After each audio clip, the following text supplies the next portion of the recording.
പ്രിയങ്ക നല്ല ഭൂരിപക്ഷത്തിന് ജയിക്കും. പക്ഷേ ഒരു ആശങ്ക, ആളുകളുടെ വോട്ടിംഗ് പെർസെൻറ്റേജ് ഇപ്പോഴും കുറച്ച് പുറകിൽ തന്നെയാണ്. ഇങ്ങനൊരു സാഹചര്യം ഉണ്ട് എന്ന് പല പ്രവർത്തകരും DMK-യുമായി ബന്ധപ്പെട്ടവരും കോൺഗ്രസ് പ്രവർത്തകരൊക്കെ സൂചിപ്പിച്ചിരുന്നു.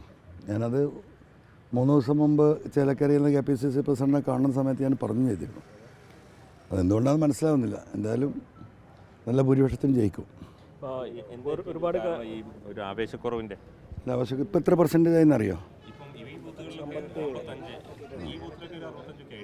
അല്ല, ഇത് ഇവിടുത്തെ നോക്കണ്ട. ഇവിടെ എപ്പോഴും സജീവമല്ല ബൂത്താണ്. പൊതുവിൽ കുറവാണ്. എന്താ ഒരു ഉപതെരഞ്ഞെടുപ്പ് ആയതുകൊണ്ടാവും എന്ന് തോന്നുന്നു.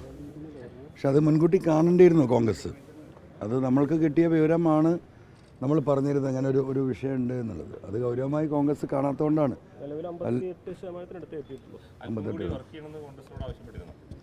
അല്ല, ഞാൻ KPCC പ്രസിഡന്റിനോട് വ്യക്തിപരമായിട്ട് പറഞ്ഞു. അദ്ദേഹത്തിൻ്റെ സൗഹൃദത്തിൻ്റെ പേരിൽ ഞാൻ പറഞ്ഞിരുന്നു ഇങ്ങനെ ഒരു ഇഷ്യൂ ഉണ്ട് സുധാരേട്ട, ഗൗരവമായി കണ്ടിട്ടില്ലെങ്കിൽ വോട്ട് എല്ലാം കുറയുമെന്ന് പറഞ്ഞിരുന്നു.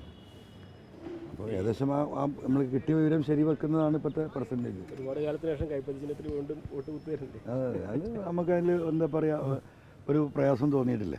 കഴിഞ്ഞ തവണത്തേക്കാൾ ഭൂരിപക്ഷം കുറയോ കൂടുമോ എന്താ തോന്നുന്നത്? അല്ല, അത് പെർസെൻറ്റേജ് കുറയുന്നതിനനുസരിച്ച് ആ പാറ്റേണിൽ വ്യത്യാസം വരും. യഥാർത്ഥത്തിൽ പെർസെൻറ്റേജ് ഇവിടെ കൂടണമായിരുന്നു. കൂടാനുള്ള എല്ലാ സാഹചര്യവും ഉണ്ടായിരുന്നു. അല്ല, 5 ലക്ഷമൊക്കെ ഉണ്ടാകുമായിരുന്നു ആ രീതിയിൽ വോട്ടിംഗ് നടന്നിരുന്നെങ്കിൽ. താങ്കൾ വയനാട്ടിൽ കൈപ്പത്തി ജയിപ്പിക്കാനും അവിടെ കൈപ്പത്തി തോൽപ്പിക്കാനുമാണ് ചേലക്കരയിൽ. അല്ല, അത് രണ്ട് ഇഷ്യൂ ആണ്.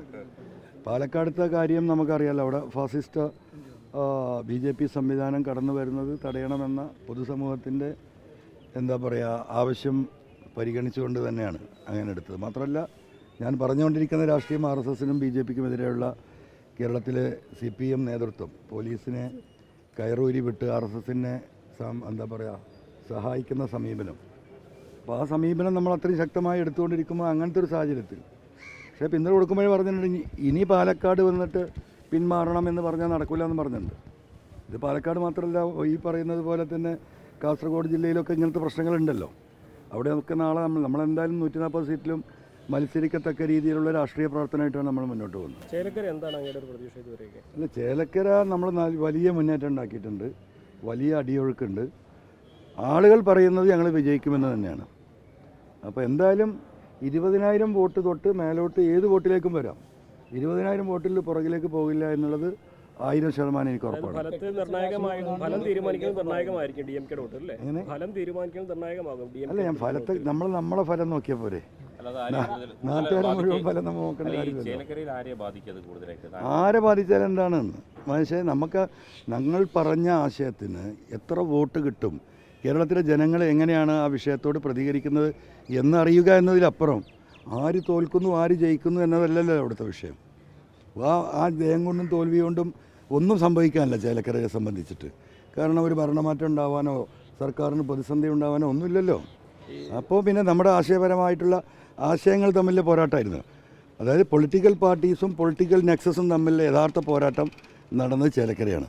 നമ്മൾ ആ പൊളിറ്റിക്കൽ നെക്സസിൻ്റെ വിഷയമാണ് അവിടെ ഉയർത്തിക്കൊണ്ടുവന്നത്. അതിൻ്റെ പരിണിത ഫലം അനുഭവിക്കുന്ന ഒരു മണ്ഡലമാണ്. കാരണം രാധാകൃഷ്ണൻ 10-30 വർഷം അവിടെ ഇരുന്നിട്ട് എൻ്റെ വ്യക്തിപരമായിട്ട് നല്ല സുഹൃത്താണ്. പക്ഷേ അദ്ദേഹത്തിനോടുള്ള ബഹുമാനം പോലും കുറഞ്ഞു പോകുന്ന രീതിയിലാണ് അവിടുത്തെ കോളനികളുടെ അവസ്ഥ, ഗ്രാമീണ റോഡുകളുടെ അവസ്ഥ, കുടിവെള്ളത്തിൻ്റെ അവസ്ഥ, പ്രത്യേകിച്ചും SC കോളനികൾ. സത്യത്തിൽ ഞാൻ ആഫ്രിക്കയിലൊക്കെ പോയിട്ട് വലിയ എന്താ പറയുക പ്രയാസങ്ങളുടെ കണ്ടിട്ടിലാണ്. ആഫ്രിക്കയെ നാണിപ്പിക്കുന്ന രീതിയിലുള്ള കോളനികളുണ്ട് അവിടെ. ആഫ്രിക്കയെ വെറും പ്ലാസ്റ്റിക് ഷീറ്റ് വലിച്ചു കെട്ടിയിട്ട് മാത്രം ജീവിക്കുന്ന 10-20 വീടുകൾ, ഒറ്റപ്പെട്ടതല്ല. ഇതൊക്കെ പത്രക്കാർ കണ്ടതാണ്. അപ്പോൾ സ്വാഭാവികമായും അങ്ങനെ സംഭവിക്കാനുണ്ടായ കാരണം എന്താ? രാധാകൃഷ്ണൻ മന്ത്രിയോ MLA ആയാൽ അവിടുത്തെ ആളുകൾ പറയുന്നത് ഒരു സമരം നടത്തില്ല UDF എന്നാണ്. രാധേട്ടനെതിരെ സമരം നടത്താൻ UDF നേതൃത്വം തയ്യാറായിട്ടില്ല എന്നാണ് പ്രവർത്തകർ പറയുന്നത്. അപ്പം രാധേട്ടനുമായി ബന്ധപ്പെട്ട് സർക്കാരിൽ നിന്ന് എന്തെങ്കിലുമൊക്കെ നേടാൻ അവിടുത്തെ UDF നേതാക്കൾ കേട്ടോ, അണികളല്ല പറയുന്നത്, നടത്തിയ ആ ബാന്ധവം, അതാണ് ഞാൻ ഈ പറയുന്ന നെക്സസ് പല രീതിയിലാണ്. ചേലക്കരയിലെ നെക്സസ് എന്ന് പറയുന്നത് സഖാവ് രാധാകൃഷ്ണനുമായിട്ടുള്ള സൗഹൃദ ബന്ധം, അത് മോശപ്പെടുത്താൻ അദ്ദേഹത്തിനൊരു പ്രയാസം ഉണ്ടാക്കാൻ അവിടുത്തെ UDF നേതൃത്വം, അവിടുത്തെ BJP ഒരാൾക്ക് പോലും മുദ്രാ ലോൺ വാങ്ങിച്ചു കൊടുത്തിട്ടില്ല ഇവിടെ. BJP ശക്തിയുള്ള സ്ഥലമാണല്ലോ. ഒരാൾക്ക് പോലും, ഒരു സ്ത്രീയെ പോലും ഞങ്ങൾ കണ്ടില്ല ഞങ്ങളുടെ സർവേയിൽ. 1000 ചില്ലാനം കിഡ്നി പേഷ്യൻസ് ഉണ്ട് നമ്മുടെ സർവേയിൽ. 4 മെഷീൻ, അതിനിപ്പോൾ 4 മാസമായിട്ടുള്ളൂ. അവിടെ ഞാൻ ചെന്ന് ഇപ്പോൾ ഇവരുടെ ഈ കാര്യങ്ങൾ സംസാരിക്കാൻ വേണ്ടി പോയതാണ്. മെഷീൻ കൊടുക്കുക, അവിടെ ICU ഉണ്ടാകുമ്പോൾ 3 ആളുള്ളത്, 3 ബെഡിലാളുണ്ട്. 4ാമത്തെ ആളില്ല.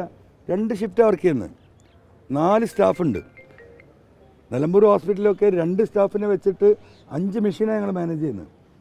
അപ്പോൾ ഏറ്റവും ചുരുങ്ങിയത് 3 ഷിഫ്റ്റ് എന്ന് പറഞ്ഞാൽ 16 ആൾക്ക് മിനിമം അവിടെ ഡയാലിസിസ് കൊടുക്കുക. ആ സ്ഥാനത്ത് 8 ആൾക്കാണ് കൊടുക്കുന്നത്. അപ്പോൾ അതാണ് അതിൻ്റെ സ്ഥിതി.